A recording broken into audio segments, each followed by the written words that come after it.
Here we're going to go over translations. So first let's do the example here on the right. We're given this triangle and we're asked to translate it up 2 and to the right 10.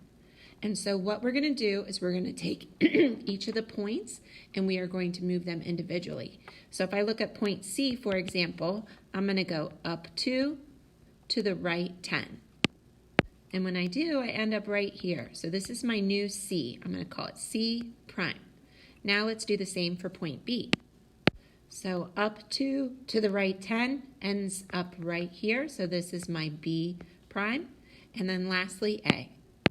Once you have all 3 of your points, then the last step is just to connect the dots and then to compare the 2 shapes, your pre-image to your new image that's been translated.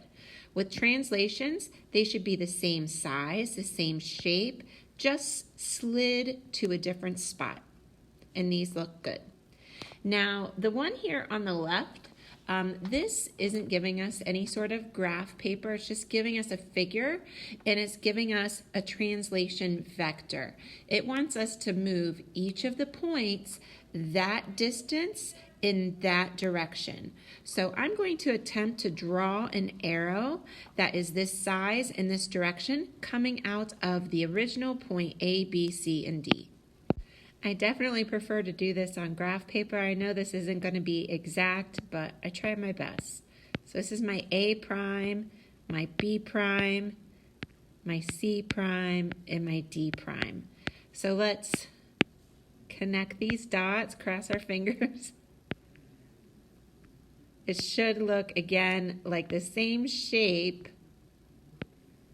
Slightly off, you guys, but, you know, again, I'm just doing this by hand. It's not exact, but you get the general idea. It should be the same shape, just slid along that vector in that direction, that distance, to land in a different spot.